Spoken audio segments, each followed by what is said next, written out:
people are proclaiming this killing as some sort of a watershed moment in the political history of the US. I mean, this stuff is already having real life consequences. This is unverified now, but I just saw a video of a black man being savagely beaten because he apparently said "fuck Charlie Kirk."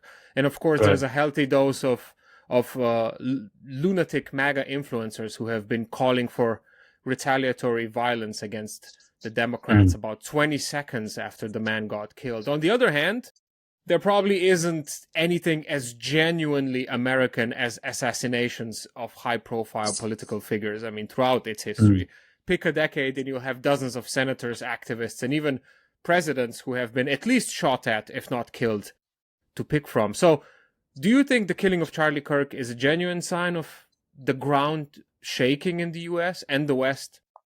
Or are we in the more, are we in the more kind of more of the same kind of territory, and this will all blow over once the dust settles? So everything is about the interpretation of it. And as you've already alluded to, there's already some huge amount of online framing of it by the right, that this is the beginning of some new kind of civil war. There's a lot of voices on the MAGA right, including people like Elon Musk and others, who would welcome an opportunity to initiate a more sort of, I suppose, a more literally violent version of the culture wars, something which might give additional permission to get troops out into cities, but also particularly to crack down on particular areas of higher education, which has already obviously been going on. But we know from the history of fascism in Italy in the early 1920s and in Germany in the early 1930s that these kinds of moments can be extremely pivotal in terms of giving apparent empirical evidence for what the far right has already been claiming about the incipient revolutionary threat of the radical left. I mean, this fascism begins as a counter-revolutionary mobilization against some perceived insurrection coming from the left. There was a key moment in the rise of Mussolini in the 1920s with the Diana Theatre bombing, which was a failed anarchist attempt at an assassination, but which led to this martyrdom that was developed by the fascists of the victims of that bombing, so as to basically ram home in people's imaginations that they were under imminent threat from communists. And already Trump has talked about giving Charlie Kirk the Medal of Freedom as a way of trying to, they're going to elevate him, and they're going to try to do what they can via social media and other media that's available to ensure that this does not seem like this is another fairly indecipherable act of violence, and that it is seen as very freighted with political significance. So I guess that means that for those who want to, the problem is that the way to oppose that is to try to get to the bottom of what's actually happened, who the killer actually was, what were their actual intentions and ideas, and you'd probably discover quite late on that this was a far messier, more complicated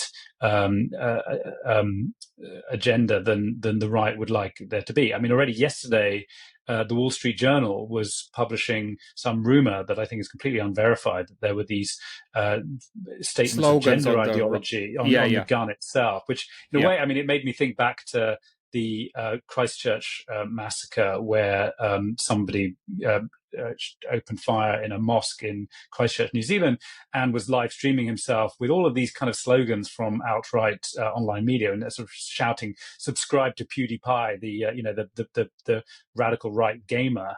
I mean, sometimes you get these acts of murder that are extremely explicit in their stated ideologies. And of course, the right would like to find that there was something like that. Unfortunately, I think we need to, given the politicization of the FBI and all these other things, we probably need to treat all of the evidence that now comes out about, because apparently just today, someone has been taken into custody I think we have to be quite suspicious of what gets released to the media about the identity of this person and what their background was, because there's going to be so much political weight placed upon them being a radical left activist with a particular ideological axe to grind. I mean, and on the other hand, do we even know about the guy who tried to assassinate Trump? We still don't know about his motives, and it's been like, no. I mean, these things tend to be a muddle, really. I mean, it's sort of in lots of these situations. I mean, whenever, often people talk about when someone went and opened fire in a gay nightclub in Florida, that sort of act gets interpreted as some kind of lone wolf killer with mental health issues. So there's always a sort of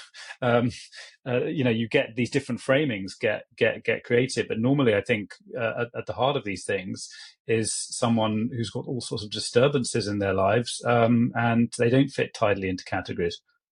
And probably doesn't help that, I mean, America, like any other place, is dealing with increasing mental illness issues, but it doesn't have a national free healthcare plan, and it's got full guns of guns all over the place. And it's full of guns. Yeah, it's full of guns. So that's the really frightening thing.